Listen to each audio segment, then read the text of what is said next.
पंढरीचा वारकरी वारीची बोलती आहे संत संगे सर्व काळ अखंड प्रेमाचा पंढरीचा वारकरी वारीची बोलती आहे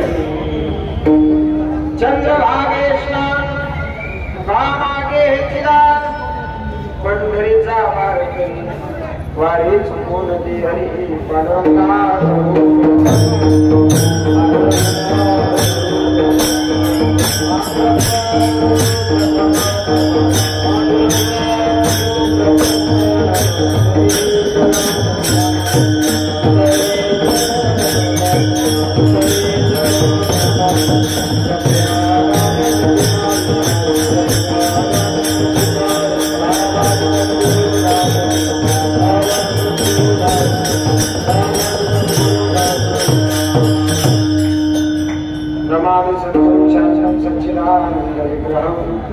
पूर्ण ब्रह्म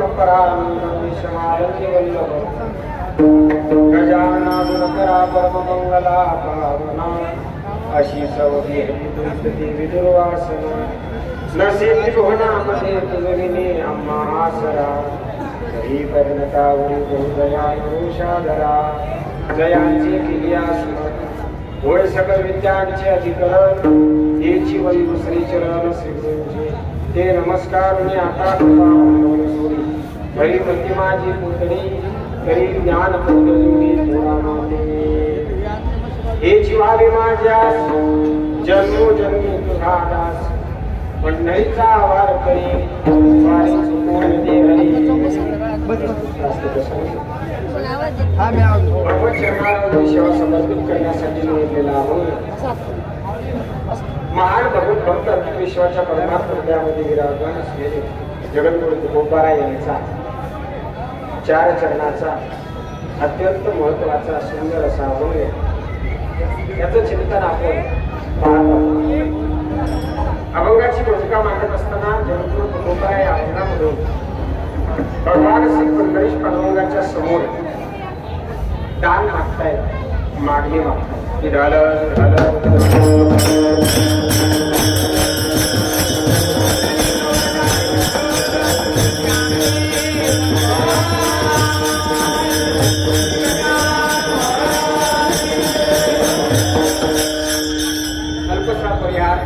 भगवान श्री पंढरीश पांडुरंगाच्या दर्शनाहून आषाढ वारीकडून परतीच्या वाटेला निघालेला संत गजानन महाराज पालखी सोहळा आज या जालना महानगरामध्ये येऊन विसावलेला आहे.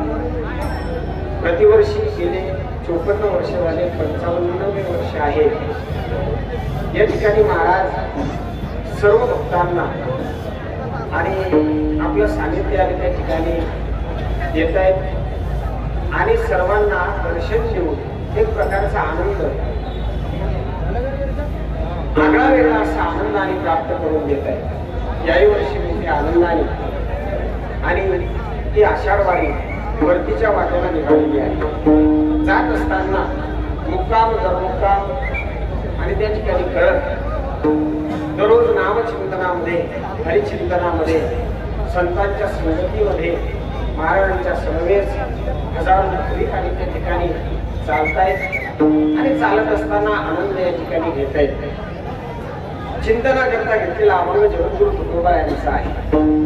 वाटचालीची कीर्तन सेवा आहे आणि महाराजांच्या अभंगावर आपण चिंतन करतो आहोत. जगद्गुरु तुकोबा भगवान परमात्म्याकडे मागणी मागतायत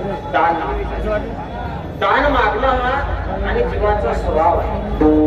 काय आहे काही गोष्टीचं जर चिंतन केलं तर या जगतामध्ये एक वर्ग असा आहे की जो नित्य प्रवासी आहे आणि एक वर्ग असा आहे की जो नित्य निवासी आहे.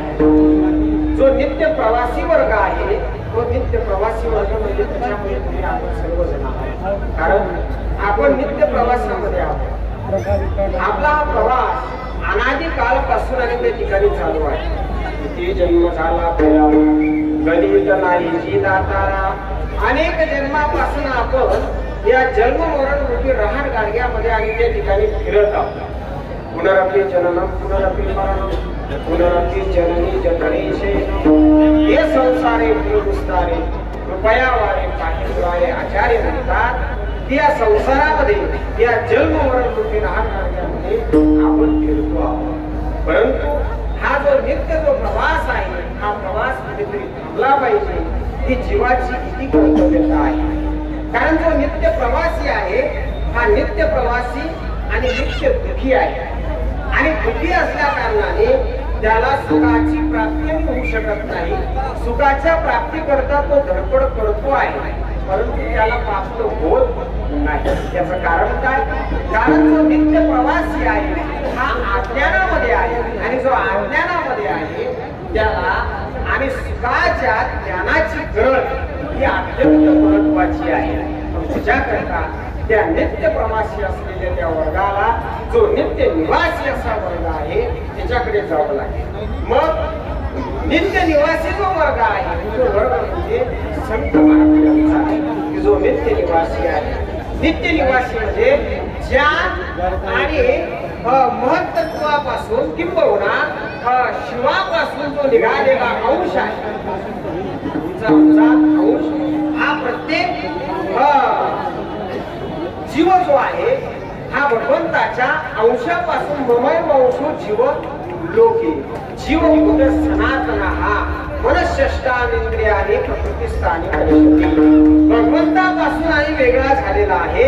परंतु वेगळा झाल्यानंतर याच्यावर या संसार रूपी भवरूपी आणि सागरामध्ये हा गुरफटल्यानंतर याच्या बुद्धीवर अज्ञानाचा पडदा बसलेला आहे आणि त्याच्यामुळे याला सुचत नाही. परंतु जो त्याच्यापासून सुटला आणि सुटल्यानंतर ज्याला त्याची जाण आहे तो नित्य निवासी वर्ग आहे. विठाल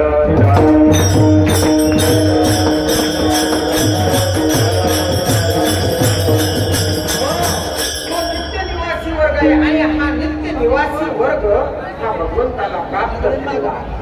भगवान आणि भगवत स्वरूपाला प्राप्त झालेला आहे आणि म्हणून जगद्गुरु तुकोबाराय भगवंताच्या समोर मागणी मागण्याचं धाडस करताय. का धाडस करताय? कारण त्यांची जी भक्ती आहे त्यांची जी सेवा आहे ही सेवा आणि त्याच्याशी एक रूप होऊन आहे किंबहुना निस्वार्थ आहे आणि निरपेक्ष आहे. जी सेवा आपण करतो ती निरपेक्ष भावनेने सेवा करणं म्हणजे भगवंतावरती केलेले उपकार आहे. आणि असे उपकार भगवंतावर केल्यानंतर भगवान निश्चितच त्याला देण्याकरता त्याला देण्याकरता काय आहे कधीही उदार आहे. आणि म्हणून भगवान जगद्गुरु तुकोबारायला म्हणतायत काहीतरी मागा काहीतरी या तुकोबाराय मागायला तयार नाही. भगवान तरी म्हणतात की काहीतरी घ्या आणि त्यावेळेस आपल्या मोबाईलने बघा तुमचा जवळ पकडा मग हीच व्हावी माझी आज जन्मोजन्मी तुझा दास पंढरीचा वारकरी या आणि जीवनामध्ये आल्यानंतर मनुष्याने काय करावं? कारण हा मनुष्य जन्म जो आहे हा जन्म अत्यंत दुर्लभ आहे. शास्त्रकार सांगतायत की दुर्लभम मनुष्यत्व मुमुक्षत्व महापुरुष संशया अत्यंत 3 गोष्टी दुर्लभ सांगितल्या. त्यामध्ये पहिली गोष्ट जी आहे तो हा मनुष्य जी आहे. हा मनुष्य देह आम्हाला प्राप्त झाला. कसा प्राप्त झाला? पावला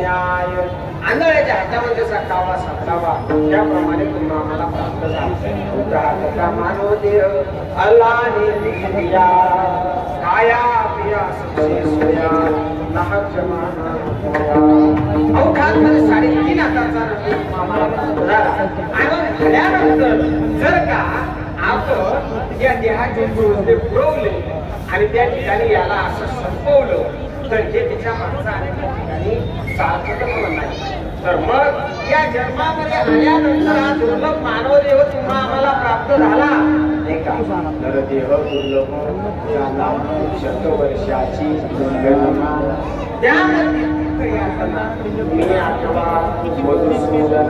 जर आपण हे केलं नाही तर तो निरर्थक ठरेल कारण या देहाची कर्तव्यता आहे काय कर्तव्य आहे आयुष्याच्या साधने सच्चिदानंद पदवी घेणे आयुष्यामध्ये आल्यानंतर भगवंताला प्राप्त होणं ही या देहाची किती कर्तव्यता आहे मग जर आपल्याला देवाला प्राप्त करून घ्यायचं असेल तर आपल्याला संत महात्म्याकडे जावं लागेल किंबहुना संतांच्या जवळ जावं लागेल संतांच्या संगतीमध्ये जावं लागेल झालं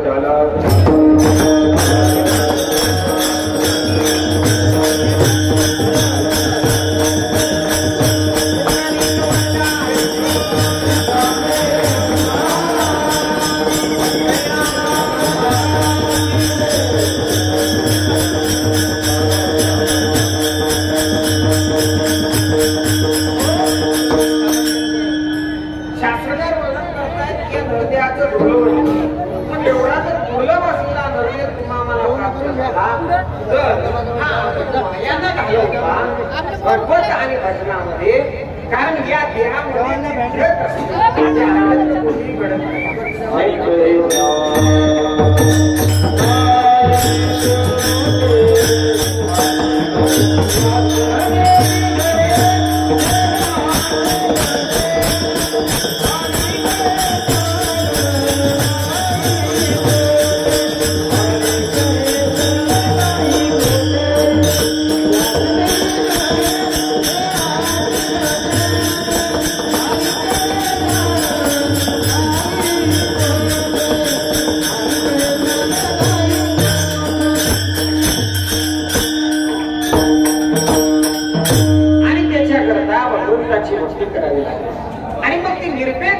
करावी लागेल आणि निरपेक्ष भक्ती जर कोणी केली असेल तर ती संत महात्म्यांनी केली आणि म्हणून भगवान त्यांना देण्याकरता काय आहे उदार आहे ते तुम्ही मागा मग तुकोबार आहे त्या ठिकाणी मागताय काय मागताय तुकोबार आहे भगवंताच्या समोर मागत असताना असं मागताय की ज्याच्यामध्ये तुमचं आमचं हित असून सुद्धा तुम्ही आपण भगवंताला कसं प्राप्त व्हाल हे मागण्याचा प्रयत्न जगद्गुरुपराय करतायत आणि मागत असताना तुमच्या आमच्या सरकारने त्या ठिकाणी मागत नाही तर विशेष प्रकाराने मागणी करतायत अभंगाच्या 3ऱ्या चरणात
समाजाचं हित आहे समाजाच्या हितासाठी संत महात्मे मागतायत कारण त्यांचं जीवनच हे समाजासाठी त्यांनी वाहून आणि त्या ठिकाणी घातलेलं आहे बघा तुम्ही ज्यांच्या संगतीमध्ये आपण बसलेलो आहोत दरबारामध्ये बसलेलो आहोत श्री संत गजानन महाराज यांच्या जीवनाचा आपण जर विचार केला तर महाराजांनी जीवनामध्ये स्वतः करता काहीच केलं नाही. आज ते समर्थ आहे नाही का? समर्थ त्याला म्हणतात की ज्याच्याजवळ सर्व काही आहे, काही त्या ठिकाणी कमी नाही. आज या ठिकाणी कोणत्याही गोष्टीची कमी, कोणत्याच गोष्टीची कमी नाही. पंढरपुरापासून किंवा शेगाव पासून पंढरपूर पासून शेगाव पर्यंत हजारो लोक चालत आहेत, परंतु त्यांच्यासोबत कोणी उपस्थित झोपत नाही. याच्या पाठीमागचं कारण एकच, कारण ती जी शक्ती आहे, ते जे जीवन आहे, ते समाजाकरता आणि त्या ठिकाणी जगलेलं आहे. समाजासाठी त्यांनी ते जीवन वाहून टाकलेलं आहे. ज्यावेळेस समाजामध्ये महाराज येत आहेत आणि आल्यानंतर समाजाकरता जगतायत, समाजाचा उद्धार करतायत. ते जगद्गुरु तुकोबारायांनी म्हटल्याप्रमाणे उद्धाराया आले दीन जना करता तुमच्या आमच्या आणि दीन तुबड्या करता त्यांनी अवतार घेतला. अवतार तुम्हा उद्धाराया कारण उद्धाराया जन जड जीव, आणि जड जीवांचा त्यांनी काय केला? उद्धार केला. आपण आजही आपण त्या ठिकाणी गेल्यानंतर आपण महाराजांच्या चरणी जर श्रद्धा ठेवली, भाव ठेवला, तर महाराज प्रत्येकाच्या अंतःकरणामध्ये आहे, किंबहुना प्रत्येकाजवळ आहे. फक्त आपण श्रद्धेने त्यांच्या चरणावर डोकं ठेवायचं. आपली इच्छा पूर्ण झाल्याशिवाय राहत नाही. विठ्ठल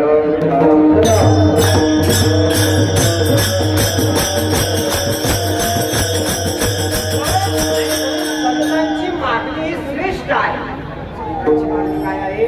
श्रेष्ठ आहे, विशेष आहे. तुम्ही आम्हाला तसं मागता येत नाही. आम्ही मागून काय मागणार? मनुष्य आणि हुशार आहे काय मागणार? मागून तुमच्या आमच्या परिवाराकरता नाही का, आपल्या लेकरा करता, बाळा करता, आणि काय असेल जे मागायचं असेल ते आपल्या करता आपण मागणार. परंतु संत महात्मे शास्त्रकार सांगताय, आय बीजम करोबेती गणनाल भुजे तसा उदार चरितानंद सुदैव कुटुंबकम. मागताना ते समाजाकरताच मागतात नाही का. येतो त्याचा कळवळा पडती हाती म्हणून काळा, कारण तुमच्या आमच्या हितासाठी आणि त्या ठिकाणी येत असतात. आणि म्हणून मागत असताना आपण त्यांच्या बुद्धीने मागितलं पाहिजे. हो, त्यांच्या बुद्धीने मागितलं पाहिजे. आपण आणि त्या ठिकाणी आपली बुद्धी तशी चालत नाही. खेडेगावामध्ये लहानशा दुकान, लहानशा दुकानामध्ये एक दुकानदार बसलेला आहे. दुपारची वेळ आहे आणि दुपारच्या वेळेमध्ये खेडेगावामध्ये कोण राहणार? सगळे शेतात जाणारा आणि वर्ग, आणि तो बसलेला आपला माशा आणत दुकानामध्ये. तेवढ्यामध्ये एक स्त्री आपल्या लहान मुलाला घेऊन दुकानामध्ये आली, आणि आल्यानंतर दुकानदाराला आवाज दिला. दुकानदार उभार आला, पाहतो तर कोणीतरी नवीन महिला दुकानामध्ये आलेली आहे. काय पाहिजे त्यावेळेस? आणि तिने भली मोठी लिस्ट काढली आणि दुकानदाराच्या दुकानदार झाला एवढा आणि किराणा पाहण्यानंतर 30-35 हजाराचा किराणा माल एवढं तिच्या दुकानात. परंतु त्याने विचारलं कधी पाहिजे? 2-4 दिवसांनी पाहिजे. त्याला असं वाटलं काही हरकत नाही, आपण शहराच्या ठिकाणी जाऊ आणि माल घेऊन याच्यावर बराचसा फायदा आपल्याला होईल.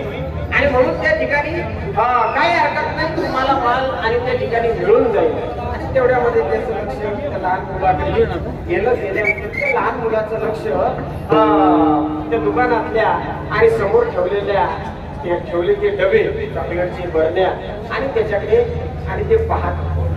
दुकानदार म्हणतो, बाळा काय पाहिजे? त्यावेळेस त्याने बोट दाखवलं, मला चॉकलेट पाहिजे. चॉकलेट पाहिजे म्हटल्यानंतर दुकानदाराने ते डब्बाचं झाकणच उघडलं आणि त्याच्या समोर तो डब्बा केला. हे म्हणजे तुला लागतील तेवढे घे म्हटल्यानंतर तो मुलगा ते चॉकलेट काही घेत नव्हता. आई म्हणत होती चॉकलेट घे, तो घेत नव्हता. दुकानदार म्हणत होता चॉकलेट घेत नव्हता. तो त्याच्यात हातच टाकत नव्हता. शेवटी दुकानदाराने त्याच्यामध्ये हात टाकला. जेवढे चॉकलेट येतील तेवढे घेतले आणि त्याच्या समोर केले. त्यावेळेस मात्र त्यानं ते चॉकलेट घेतले, आपल्या कोणी खिशात घेतले, आपल्या टी शर्ट मध्ये घेतले. आणि ती आई आणि तो मुलगा निघाल्यानंतर ती आई त्या मुलाला समोर गेल्यानंतर विचारते, काय दुकानदार दादा म्हणत होती चॉकलेट घेत, तू घेत नव्हता. मी म्हणत होती चॉकलेट घेत नव्हता, तुझ्या हाताने चॉकलेट का घेतले नाही? त्यावेळेस त्या मुलाने फार सुंदर उत्तर दिलं, म्हणजे आई माझ्या हाताने जर मी चॉकलेट घेतले असेल किती आले असते? 2-4 आले असते. त्या दुकानदाराच्या हाताने ज्यावेळेस दिले त्यावेळेस माझे दोन्ही खिसे भरून गेले. माझ्या टी शर्ट मध्ये चॉकलेट आले. मला एवढंच सांगायचंय, ज्यावेळेस आपण देवाकडे मागणार आहोत त्यावेळेस आपली बुद्धी लहान आहे. आपण आपल्या परिवारासाठी मागणार, आपण आपल्यासाठीच मागणार नाही. काही जरी असलं तरी सुद्धा हे गणपतीचं मंदिर होतं आणि गणपतीच्या मंदिरामध्ये लिहिलेलं होतं, पाठी लिहिली होती की हा गणपती दुसऱ्याला मागितल्यानंतर काय होते? पावते. दुसऱ्याला मागितल्यानंतर पावते. आता लोक याचे दर्शन घ्यायचे आणि निघून जायचे. दुसऱ्यासाठी काय मागायचे? आपली बुद्धीच तेवढी चालत नाही ना. आई वडील आणि त्यांची मुलगी आहे आणि आल्यानंतर आई वडिलांनी दर्शन घेतलं, बाजूला झाले. मुलीने दर्शन घेतलं, 2 मिनिटं थांबली आणि बाहेर आली. आई वडिलांनी विचारलं, बाळ तू काय मागितलं देवाकडं? काय मागावं? तू पाठी वाचली नाही? हा म्हणून वाचली की दुसऱ्याला मागितल्यानंतर गणपती काय होतो? पावतो. ती मुलगी आई वडिलाला म्हणते, आई बाबा मी दुसऱ्या करताच मागितलं. म्हणजे कोणा करता? तुमच्या करता की तुम्हाला चांगला गावा भेटावा. विठाला विठाला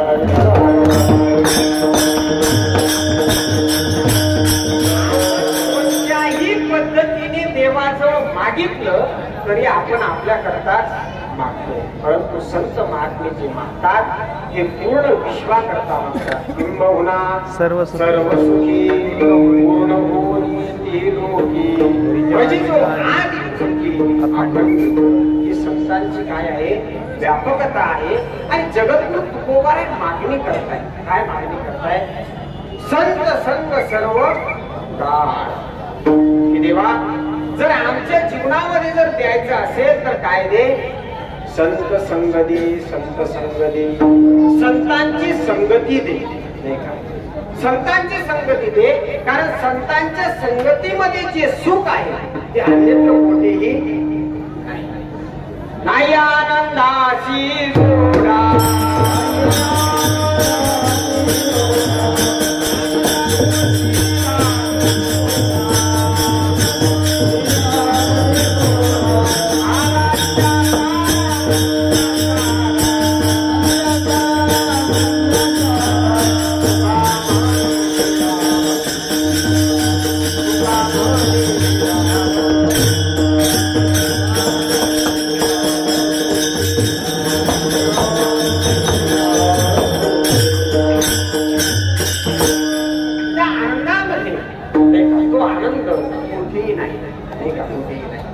आज आपण सोहळ्यामध्ये चालतोय महाराजांच्या.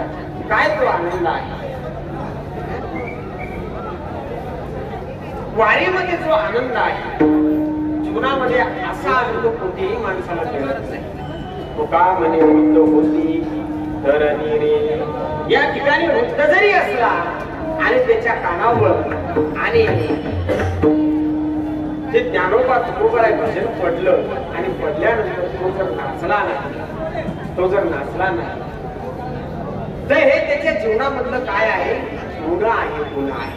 कारण ज्या वेळेस ते नामस्मरण आणि तो आनंद मनुष्याच्या कानावर पडतो की त्याचे आपोआप पाऊल आणि त्या ठिकाणी फिरकायला लागतात आणि तो त्या आनंदामध्ये निमग्न होतो. कारण संतांच्या संगतीमध्ये मनुष्य जीवनाचं काय आहे? सार्थकत्व आहे. कारण त्या संगतीमध्ये आपणच नाही तर देव सुद्धा.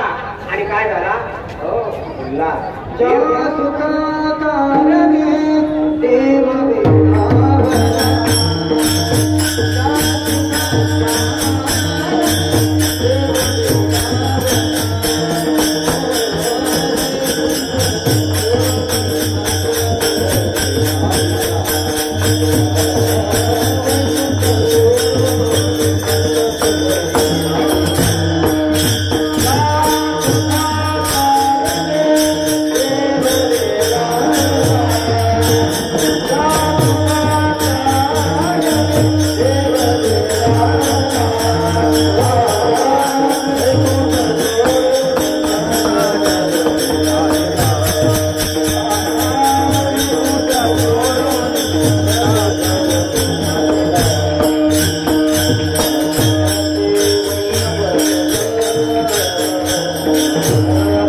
एका यशस्वी अवतार ज्ञान वैराग्य ऐश्वर्य हे साही गुणवर्य वस्तीचे जो नित्य निराकार आहे, जो आणि त्या ठिकाणी संपूर्ण विश्वाचा करता आहे.